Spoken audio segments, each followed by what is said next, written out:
Business incubators or accelerators have helped launch some of the greatest companies of our time, and one is hoping to fund the next unicorn looking to save the world.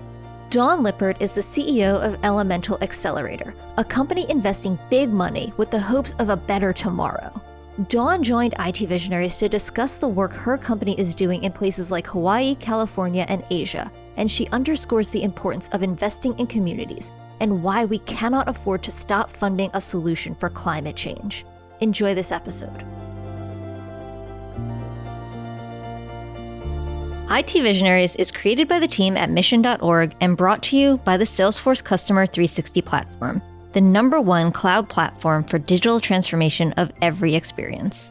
Build connected experience, empower every employee, and deliver continuous innovation with the customer at the center of everything you do. Learn more at salesforce.com/platform. This podcast is created by the team at Mission.org. Welcome to another episode of IT Visionaries. I'm Ian Faison, host of IT Visionaries, and today we have special guest, Dawn. What's going on? Hello. Aloha. Good to talk to you. Great to chat with you as well. So we're going to be talking about a bunch of the cool stuff that is going on at Elemental Accelerator, and we're going to get into your background. So let's get into it. How did you get started in technology in the first place? Sure. So I came at it from the desire to work on a really big problem, climate change. And when I was in school, I was studying energy and climate and just got sort of really interested in the idea of technology commercialization and how we bring to market the new ideas and new technologies that would be needed to solve climate, and went to work in consulting. I was really fortunate, actually, that just a couple of months into working in our large consulting firm in DC, this Hawaii project came across the desk. And I'd already been doing some work in Hawaii when I was in school. And they said, hey, can you work on this? It's this sort of really interesting project where they're trying to take a state and flip it from fossil fuels to clean energy. And it's a partnership between the US Department of Energy and the state of Hawaii to do that first with one state and to start in Hawaii, where it makes sense economically, there's amazing renewable resources, and there's opportunity to do this and show others how it's done. So that sort of kicked off a journey working in Hawaii on clean energy and climate, and really figuring out how to apply and deploy technology toward that goal. Yeah, so flash forward to today. Tell us a little bit about Elemental Accelerator. What's the scope of the organization at this point, and where are you going? Sure. So Elemental, we have two headquarters. We're based here in Honolulu, where I am today, and then also in the Bay Area, where about half our team sits. And we are a nonprofit that funds startups that are doing really innovative things to solve some of our most urgent environmental challenges. So it includes climate, but also plastics and water, food and agriculture, and mobility and transportation. So every year we fund about 15 companies up to $1 million to deploy their technologies and get steel in the ground and really show how we can make progress toward our climate goals and these urgent challenges. So far, over the last 10 years, we've funded 99 companies. So this year will mark our 100th company within the portfolio. And each of these companies is doing something that solves some kind of urgent environmental challenge in Hawaii, in California, in Asia Pacific. And the companies come from all over the globe. We actually look at over 800 companies every year to pick our 15. So we get a really good pulse of what's going on in technology, what's going on in the market, and then select about 15 companies to work with and to demonstrate with in these key markets. Yeah, and we're going to get into the portfolio companies in a little bit, because I want to talk through some of the really cool things that you all have invested in. But I wanted to take a step back and just like from the time that you started it to now, kind of did you ever think that it would get this far, that you'd kind of have the traction that you have? Not necessarily. I mean, I think it's just building it sort of brick by brick. I mean, what's kind of interesting in this space is that there's an overall consensus, I would say, that in order to really move the needle on climate and some of these tougher challenges, you need three things. You need technology, you need policy, you need markets. And it's really pushing on each of those three things that will solve these challenges. And technology, of course, right, as the cost of wind and solar come down significantly, as, power electronics come around, as we have sort of computing and we can apply artificial intelligence to energy, all of these technology components are really critical. Policy is also very important. The regulatory side, many of these energy, in particular water, are heavily regulated. So the policy and government side is really important. Markets too, and essentially setting up the demand and the market mechanisms for technology to scale. But I think the fourth dimension, there's that sort of triangle. And the fourth dimension that we've leaned into is this community piece. And I think what we've realized over the last 10 years is that as we're deploying technology with, into communities, into real locations, building real projects, is that there is a really concrete role for community in defining what it is that they need from technology and sort of accepting projects and supporting it. And that's the piece that we've really been able to lean into in Hawaii, in Asia, and in California. And I think that's also led to the scaling of this model in a really fast and profound way, because that community piece is actually quite difficult. It requires a lot of trust. It requires sort of thinking about community-based organizations as technology partners, which many people might not originally go there. Yeah, totally. And really sort of iterating and learning on that model. So I think that's sort of figuring that fourth dimension out has been a lot of the key to our scale and our work. Yeah, I worked a lot in the nonprofit community, and it was always one of those things that I always thought as well, is like there's so many nonprofits or community organizations or whatever it is that have like a really close connection with the group of people that they're trying to serve, but they're like technologies and processes and things just like need a total rehaul. Or like the way that they're doing about it, and just kind of like the general like model help to figure those things out. And it really is, once you start seeing like the different pieces that go into an ecosystem, it's pretty eye-opening to see like, hey, we could probably layer on some technology and have like a much bigger impact than we're having, or save resources or things like that. Yeah, the two communities haven't worked that closely together in many places. And yet when we think about, just even this morning, a report came out about how much more families who are poor or low income spend on energy and water than families who are not. And they actually spend, not just as a percentage of their income, they actually are spending more. And so there's a real nexus between these issues. And that's one of the things that we've really leaned into, is how do you make community-based organizations actually part of projects? And I could talk a little bit about how we're doing that, but actually really bring in that dimension in a powerful way that can really help the company too. In Hawaii, we have a saying, you go slow to go fast. And it's about building trust, about understanding the markets in which you're working. And what's interesting too, is that so many of the same lessons you learn by doing things really well with community actually apply for your largest customers and scaling in general, which is like building trust, leading with relationships, really listening to your customers and their needs. It's actually a lot of the same skill set. So that's what's been really sort of eye-opening and really fun about working this problem with entrepreneurs.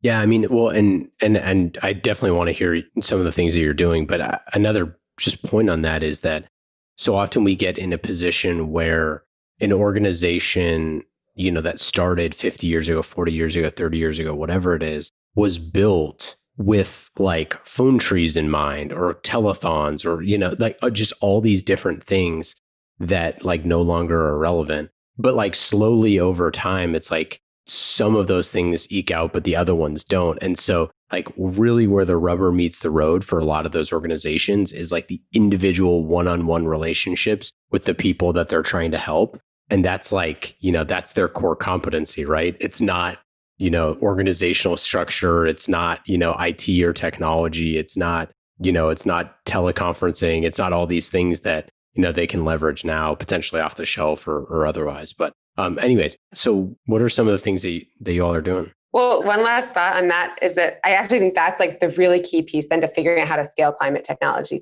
and environmental technology, because ultimately the stuff has to be in the ground somewhere. So if you can kind of pair that intel with companies that can scale very quickly with really important, effective technology, that I think is a recipe for scaling solutions. So yeah, no, that's a great point. Yeah. So what are some of the things that you're doing? Yeah. So we funded now, as I said, almost 100 startups.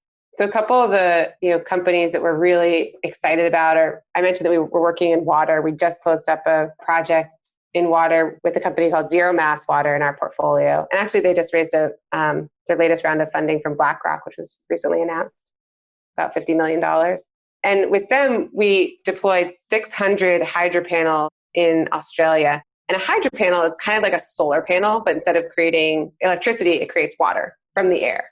And so that project alone will be able to displace over 700,000 water bottles a year and provide water in an area of Australia that has significant drought. So that's one of the things we're working on in Asia Pacific. Right now, we're really interested in working with companies that are sort of responding and pivoting with COVID. And so a couple examples there. One that may be interesting to you is a company called Numina. And Numina deploys sensors, and they're basically a smart city company that deploys sensors that can anonymously monitor street level activity, which includes everything beyond just cars. And I didn't, have much of an appreciation for this before I got deep in with Numina, but essentially we're really good at counting cars in cities. Throw a wire across the road and you can count how many cars go by. But we're not that good at being able to tell everything else that's happening in a city, which means that we're not that good at planning for pedestrians, bicycles, and all the things we want to happen in a city, or safety for those folks. So Numina is now helping over 20 cities develop insights into how people are moving around. And it's become this really important and critical tool to actually figure out if people are social distancing and how they're changing their mobility behaviors in the course of COVID. So some really interesting startup pivots, or sort of like startups leaning into their core technology and being able to serve sort of cities and society in a new way right now. Well, yeah, and that's where some of the hardware, software plays are so important. I mean, we actually did a whole podcast series on future of cities where we were looking at a bunch of different things like that. And the crazy thing, one of the episodes that we did was with one of the senior leaders at Waze, and they were talking about how they had more information about like city to city transfer than those cities knew about themselves, right? Because they understood the flow from one county to another, from one city to another, how like the different levers, the like, oh, if this intersection is blocked, 7 miles away, it means that there's going to be, X, Y, or Z. And it just speaks to the volume that like having all of these sensors, having IoT devices everywhere, all of this is going to be like a massive problem. And you need, either venture capital or some type of investment, whether it's like a corporate arm or whatever, to solve those problems because they're just too difficult. You can't bootstrap like a hardware company. Mm-hmm. You know what I mean? So, and especially if you're coming from a place, from a background in which like you don't know anyone, you don't have any connections, you don't have anything like that. Like we need things like Elemental to be able to figure out how we can get these really good ideas and turn them into companies and to, corral resources around them. Yeah. And that scaling point is so important. I mean, one of the things that we do, I mentioned we're a nonprofit. So we work very closely with the Navy, with philanthropy. Then we also have a really sort of robust corporate partner program. And that's been just such an important ingredient to connect companies with whether it's corporate venture capital folks or the innovation folks within companies, to provide a window into what's coming down in the market, like how entrepreneurs are sort of thinking about market changes. And right now, how to sort of move technology at the speed of societal change. Because right now, I think technology is always sort of accelerating in terms of change, but right now more than ever. And we're seeing even some of our startups accelerating their speed of change and what they're doing. So I think that like nexus between corporate and startups is even more important than ever right now. I mentioned each year we are looking at over 800 companies to select ours, but we're also picking out of that whole 800 and connecting them with our corporate partners so that, if your folks are really interested in sort of like artificial intelligence applied to energy assets, right? We may only select one of those each year, but we're actually looking at dozens. So making sure that we can bring that innovation right into sort of the C-suite or right into decision makers at corporates has been a really important factor in accelerating overall innovation and solutions. Yeah, and it's one of the things we talk with a lot of our, CIOs and technology leaders on this show about is like, it's really hard to try to figure out where innovation is going to come from. And like, short of reading, like Crunchbase news and things like that, and just kind of watching the ticker, or if you're big enough and you have a team that's dedicated toward that, looking for these things and having an eye out is pretty tough. So, and obviously, our listeners can check out elementalaccelerator.com to check out your portfolio companies and some of the cool things that they're doing. But, it is hard to find that type of innovation. And there's a lot of people who are trying to look at that. But it starts with, like you said, turning 800 companies into 15. I'm curious, like, what is the criteria that you look for? What are some of the processes that you go through as you are looking at potential investments in portfolio companies? Yeah, it's a great question. We're in the middle of it right now, so it's really top of mind. We're essentially, so I mentioned we work in five verticals: so energy, mobility, food and agriculture, water, and circular economy, which includes carbon and materials and buildings as well. And so, we've just seen an incredibly vibrant, thriving tech ecosystem as we go out for applications in these five verticals. But that also makes selecting companies a real challenge. And so, in addition to the things that typical investors look for, and we do have a piece of our companies, they donate warrants to us, or we have a slice of equity in them. So we're looking for companies that can really scale and grow their impact. But in addition to sort of the financial side and the team and traction, with sort of typical investors will look at, we're also looking for a couple of other dimensions. So one is that we're looking for things that are locally deployable and globally scalable. So what that means is we're looking for companies that are actually solving key problems in the places where we're most active. So in particular, Hawaii, California, and Asia, but then can be scalable across markets around the world. So in that part of the process, we work really closely with sort of corporates and others to figure out what that looks like. And then through that also, we have a process that we call community marketplace, where we're essentially bringing in community members as well as corporate leaders into our diligence process and running through the traps with a bunch of companies to say, what are the things that are sort of most interesting to you? What's unique from something you've seen before? What do you want to learn more about? And so we actually get that input on the front end, as opposed to selecting companies and then going out to our partners and saying, hey, do you want to deploy with this company? So that marketplace step is really important to us to get kind of that feedback loop accelerated. And then finally, another dimension we're looking at is what we call equity and access. So for about 3 years now, we've been running our equity and access track that specifically deploys technology for and with frontline communities. So these are communities that have less access to opportunity and are overexposed to pollution and environmental stresses. And they typically would be the last to see the benefits of technology innovation in their neighborhoods. In our equity and access track, we're flipping that equation and saying these neighborhoods should see the benefits of technology innovation first. And so through that, we are looking for founders that really understand those communities, ideally founders from frontline communities or founders of color, women, diverse founders that bring diverse sort of sets of experiences to starting a company. And that becomes a really important criteria for us. So, in our last cohort, for instance, 35% of the founders we selected were women, and over 40% of the founders were people of color. So it's really taking that lens and saying this can be a huge advantage in deploying technology for the communities that need it the most. That's incredible work. I love that you all focus on the communities that need it most. I mean, it's such an obvious thing, right? Well, I think, and as someone who lives in the Bay Area here, and obviously you have a presence here as well, but it is funny because a lot of times like San Francisco and Bay Area cities are like always the guinea pig for every type of technology thing because, that's where a lot of tech companies are, which is hilarious because my internet is still terrible all the time, no matter where I am. So it's not working that well. But we also, for a bunch of the reasons from a climate change perspective, from just a general resilience perspective, we also have a lot of interesting challenges here with, obviously earthquakes and being coastal and all those things.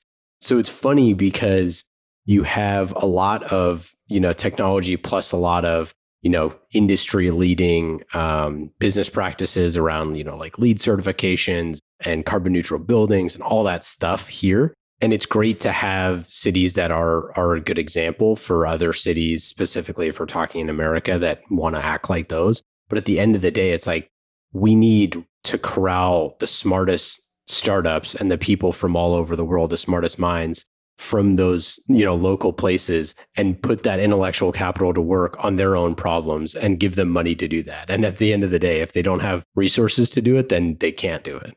Yeah, it's the Bay Area one is really kind of interesting because when we started leaning into Bay Area work in partnership with Emerson Collective, who's the investment and philanthropic platform of Learning Powell Jobs we partnered with in 2017, we started really leaning into this California work. We were testing the hypothesis that what we were learning in Hawaii about deploying technology in geographic islands and the ability to in some ways move quite fast because it's a small place and energy was very expensive. And so there was this huge sort of like market and political impetus to drive that transformation, which is well underway. I mean, we've gone from about 8% renewable energy 10 years ago to about 30% renewable energy today. So that transformation is underway.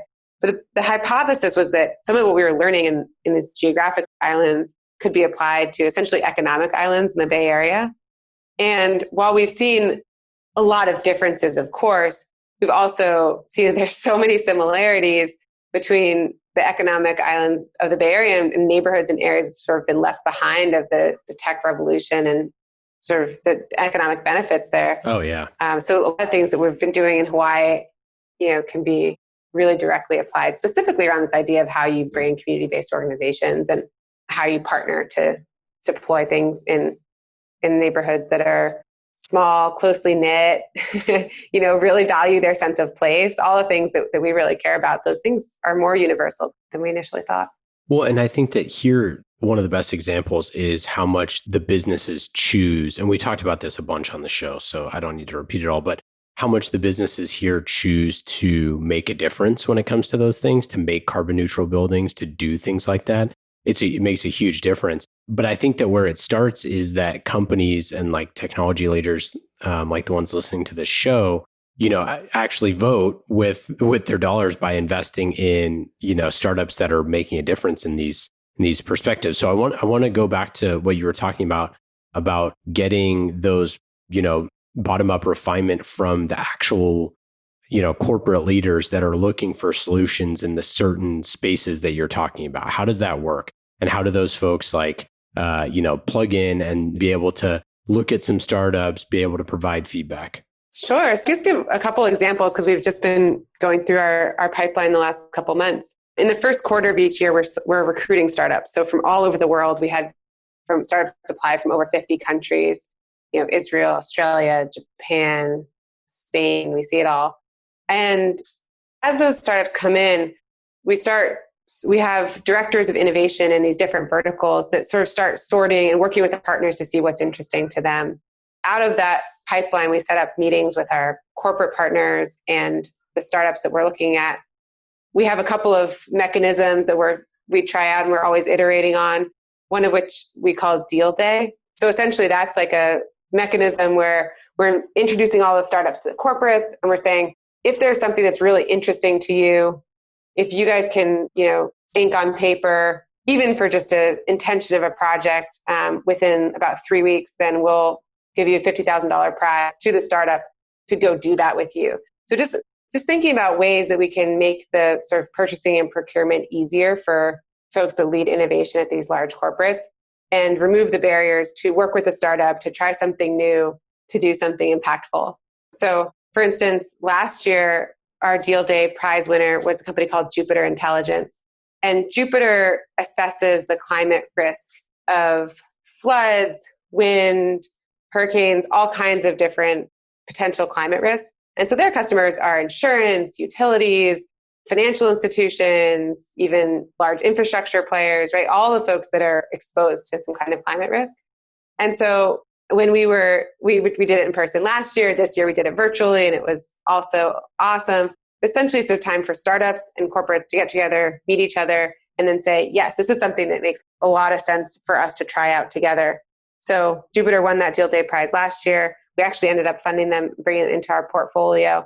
And they completed a project here in Hawaii with Hawaiian Electric industries and Hawaiian Electric Company to assess climate risk across the utility, brought in lots of stakeholders and the regulators to really create buy-in around what does that look like.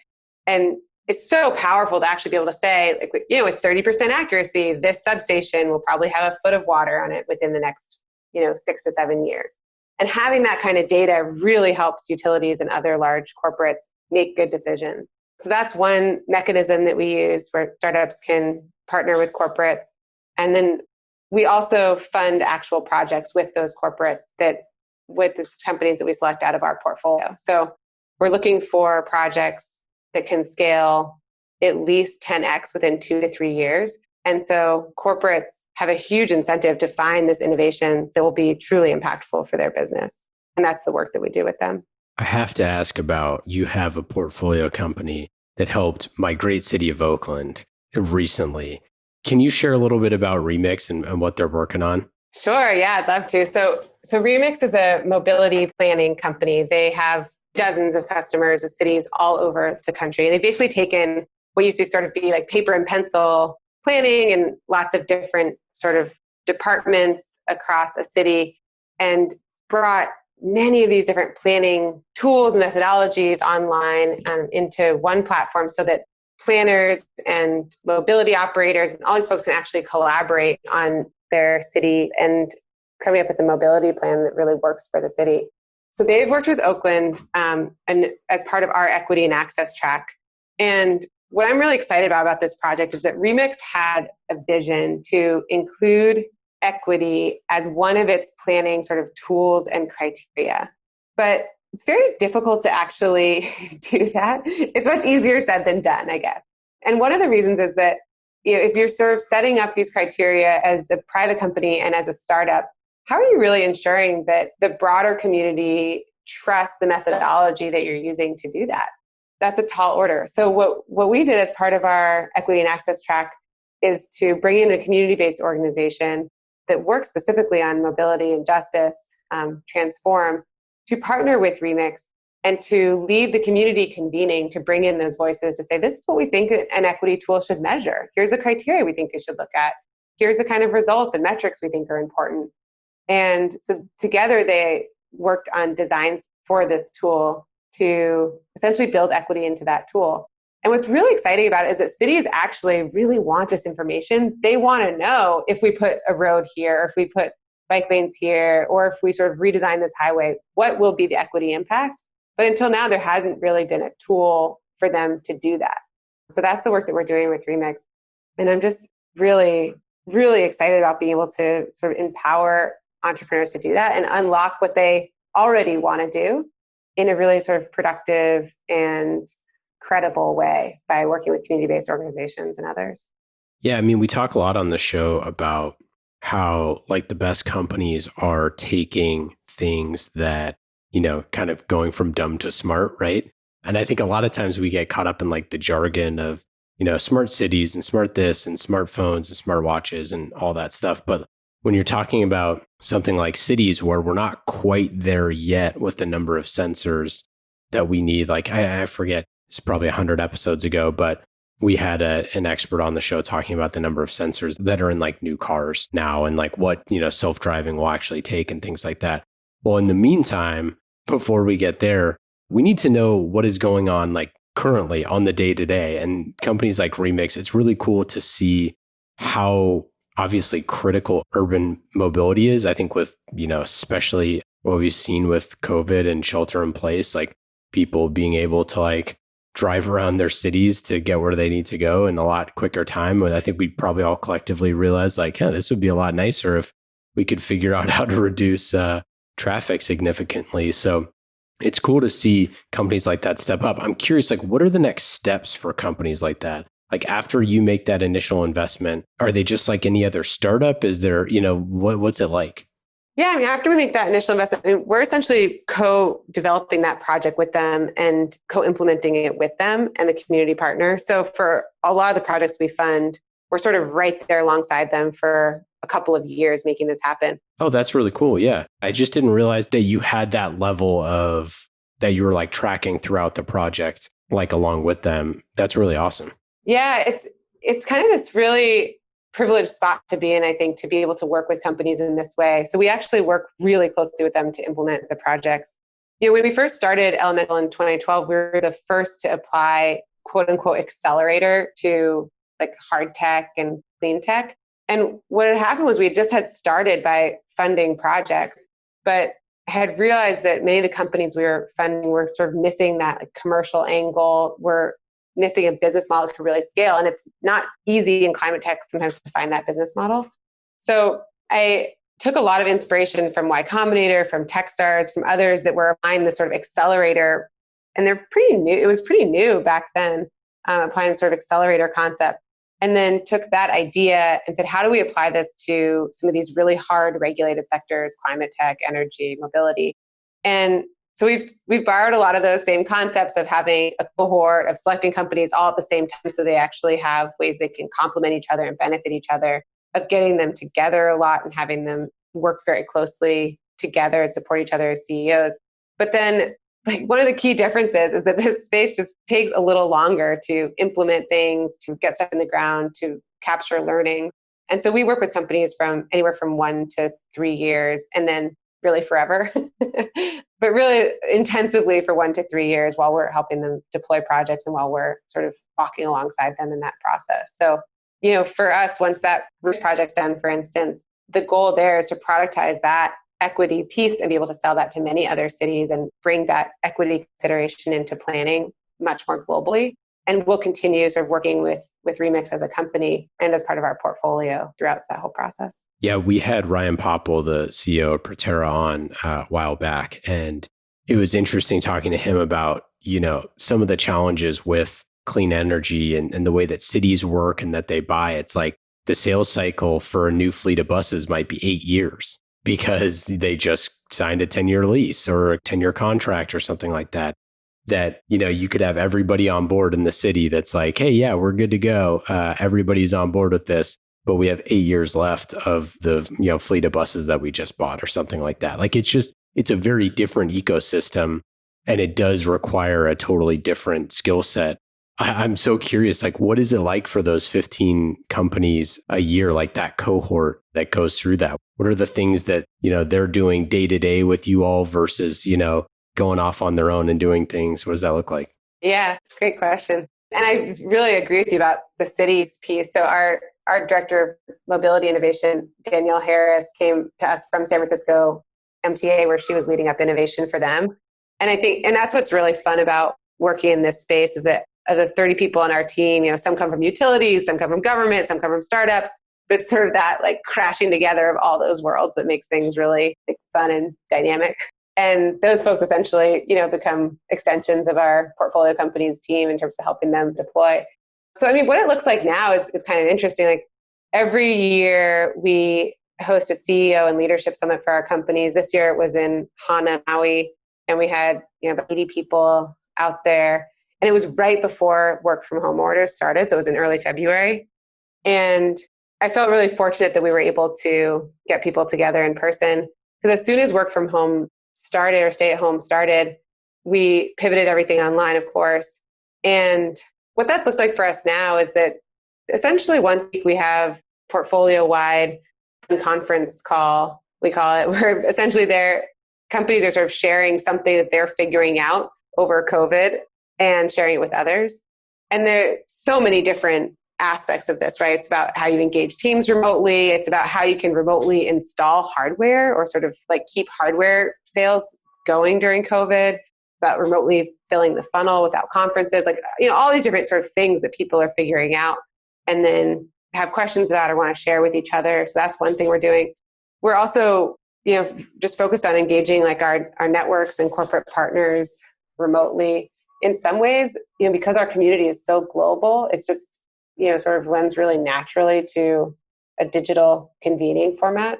And I think it's been pretty powerful because it's less time spent traveling and sort of like back and forth and more time with each other since folks know each other really well already. So it's like a couple different things and just constantly sort of learning and experimenting, like what could be the most impactful way to get entrepreneurs who are all sort of swimming in the same water and fighting the same fights together and doing their work faster with each other. So what's next? What's the next kind of future of this? Like, obviously, with the pandemic and everything being a huge caveat because we don't know what the future is going to hold here. But what's next for Elemental? Yeah, I think most importantly, and throughout this pandemic too, the reality is we really can't afford to take a year off from working on climate. We have to keep momentum going. We have to keep investment coming into these companies and things moving forward. We've been really gratified to sort of see that momentum continue with our companies. 10 of them closed rounds last month. There's just a lot of investment activity and sort of momentum still in this sector. So I think that's the most important thing, is sort of keeping the momentum, keeping folks going. We're, executing some new funding tools for our companies to kind of keep them pushing forward into new opportunities that come from COVID. So I think keeping momentum is really key. I think the other piece that's really interesting right now is diving in with corporates even deeper. So in the first quarter of this year, before COVID hit, we saw some really amazing and aggressive sort of corporate commitments around net zero and carbon neutral or carbon negative. That's a really important market signal that drives innovation and investment into this space. And so, continue to support companies in getting there. It's going to be a path and a journey for every single one. Everyone's going to look a little different. No two are alike, but it's absolutely doable. And there's some incredible entrepreneurial talent to deploy toward those goals.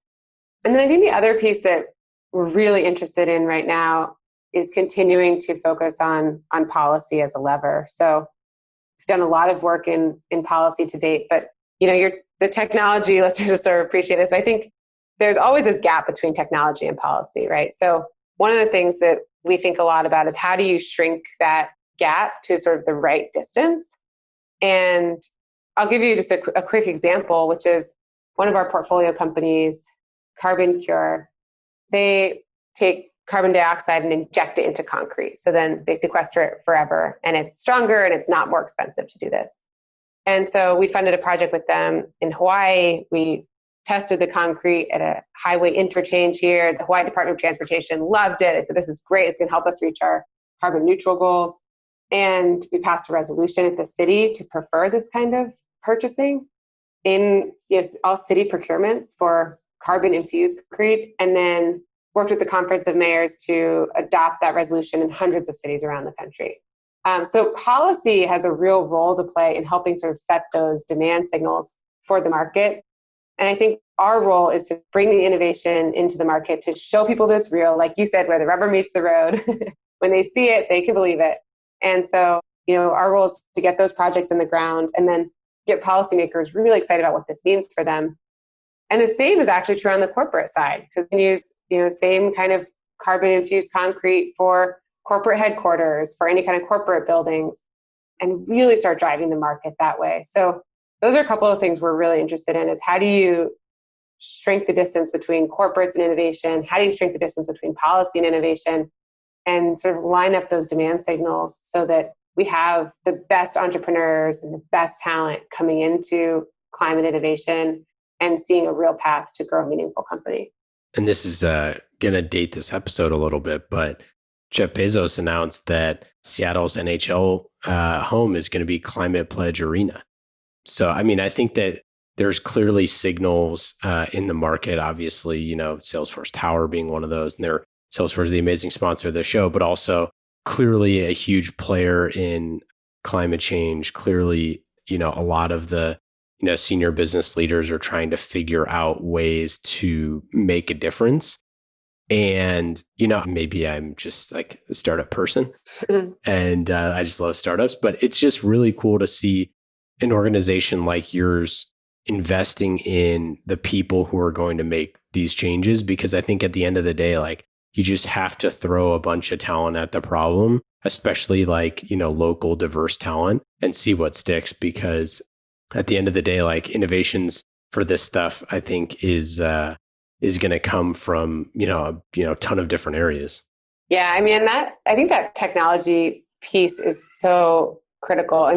The role of these technology companies in being customers and early customers for climate startups or startups that are solving really hard problems in water, mobility, environment, it just can't be overstated. It's so absolutely critical for the survival and success of these companies. And the other side of it is that we're also seeing a huge amount of tech talent coming into climate, starting companies, sort of working in this space, people who, have product management background, have other sort of deep technology background, and then want to apply that expertise to these challenges. So I think there's a really important nexus to build on there. And it's actually really just been gaining so much momentum. I would say even in the last 2 years, I've seen even many more founders coming from technology world than before, where we saw many more coming from sort of science and PhDs and research world. And now they're finding folks from technology world and getting together and building really interesting companies. So I have a lot of optimism for the future and in bringing that talent to bear, just like you said. Well, for those of our corporate leaders who are listening to this, how can they tap into what you're doing? And maybe reshare the different areas that you all focus on. Sure. Yeah. So the areas we focus on are energy, mobility, food and agriculture, water, and circular economy, which includes sort of materials and buildings, but really anything that has an environmental nexus, something that we're looking at. We love partnering with corporates, particularly ones that are sort of on this journey into net zero or into significantly reducing their environmental footprint. It's one of the best parts of our job, I think, to work with those corporates, to connect them to the right companies. I mean, I think the advantage we bring to those corporates is that we have really good information and we have really good access to the best companies. So we have a sense of what's happening, across the market and really good access to these startups and entrepreneurs. And, our reason for being is to make those connections happen quickly. And then on the back end, to see technology pilots and deployments, to see investment and to see acquisition. Those are the 3 KPIs that we're tracking. So deployments, investment, acquisition. I mean, that's really where we're tracking. So for folks on the corporate side that want a window into what's going on in climate and, window into a pipeline of 5,000 companies we've diligenced over the last couple of years, we'd love to partner with them. We're at elementalaccelerator.com and would love to talk to them about what their sort of trajectory is, how they're thinking about innovation, how they're thinking about sort of environmental footprint more broadly, and work with us and meet some really just exceptional entrepreneurs who are working to solve these problems. And then I think the other piece of it to share is that as we're looking across sort of the spectrum, we're also funding and supporting a ton of youth programs into startups. And this is also something that many corporates have in spades, but it's fascinating. I mean, this year we opened up our internship program. I think we had, about 20 or 25 spots. We had 350 applications from youth, incredibly talented, diverse youth who want to work in this sector. Many of them first generation, first in their family to go to college, and we have a specific program for first gen youth. And so what we learned sort of across those 350 interns, because once we selected a group, we were then thinking about, okay, well, how do we support other sort of youth and really on-ramp them to this space? And what they want to work on is they want to work on climate. And they're like, well, I'm sort of interested in marketing, but maybe business, but maybe finance. But really, I just want to work on climate. This is the problem I want to solve. So it just feels like an amazing opportunity for tech companies and for startups to tap into that kind of groundswell of interest and support and start building really strong talent pipelines that come from many diverse communities, in locations all over the country, really. I love it. I couldn't agree more. That's it's exactly right. And it's exactly how I think we need to start thinking about this stuff, because that's it's a lot of the importance with STEM education and getting people from a young age interested in making a difference, right? That planting a tree makes a big difference, but there's more and more and more as you can do with your actual career and kind of keep that going. It's a huge part of it. Yeah, and it's so eye-opening too. I think, we had an intern a couple of years ago who interned with us and then also interned with one of our companies. We place a lot of interns in our startups. And she has now gone to start her own company and said, just never could have imagined that this would be possible. Like I always thought she was at Stanford even. And she's like, I still thought I was going to consulting, even in sort of the heart of Silicon Valley, but now she's starting her own company. It's really incredible to sort of see the passion and ideas that can come out of this when we create some of those initial on-ramps. And I think, tech has still a huge role to play in making that possible. Okay, let's get into our lightning round. Our lightning round and this podcast are brought to you, as always, by the Salesforce Customer 360 platform, the #1 cloud platform for digital transformation of every experience. You can go to salesforce.com/platform to learn more. We love Salesforce. They've been with us since the very beginning of this show. So check them out, salesforce.com/platform to learn more. Lightning round questions. Dawn, are you ready? I'm ready. Number 1, how do you get any work done when you live so close to the beach? That is a good question. I mean, an enlightening answer, I do lots of walks, walk and talk. You get to benefit from both. Yeah, there you go. What is your favorite app on your phone? I love my California ISO Today app that shows the real-time California energy markets. If you weren't CEO of Elemental Accelerator, if you were doing something else entirely, what would you be doing?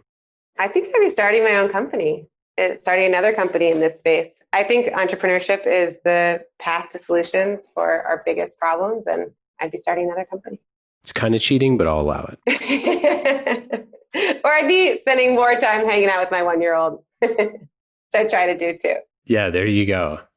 I heard the 1-year-old in the background a little bit. I was going to say hi. And she wants to be your next guest on the podcast, I think, from what I can hear. Yeah, she does. No, she's a guest now. That's great. But bring him young. Hey, as many listeners as we can get. Spread the word if she listens. That's perfect. Man, go to bed, listen to some IT Visionaries. What is the best advice for a first-time CEO? Build your kitchen cabinet of champions. I think it's that group of people right around you that really believe in what you're doing and can help in ways you never thought was possible, and also get through some really tough times. So, I've been so fortunate to have mentors and champions and folks around me that I can really rely on and trust. And it's been invaluable to me. That's great advice. Do you have a habit or something that you've picked up during shelter in place? I mean, I get to have lunch with my baby now. I guess that's a good habit, huh? I feel so fortunate for that. Yeah, I think the other habit I've picked up is even 5 minutes of yoga in the morning makes a huge difference for the day. So if we can figure that out, it's a good day. What question do you never get asked that you wish you were asked more often? I guess one might be sort of just to what we were talking about at the end, which is what is sort of our responsibility to our youth right now, and kind of on-ramping them to this sector or sort of supporting their journey. I just wish people were thinking more about that, like in terms of what actually is your responsibility as someone who, was in that position at one time and now has lots of creative ways they could be deploying their sort of skills and networks and resources. How can we think differently about that responsibility? That's great. That's it. That's all we got for today. Dawn, thanks so much for joining. We really appreciate it. Everyone can check out elementalaccelerator.com to learn more. Any final thoughts? Anything to plug?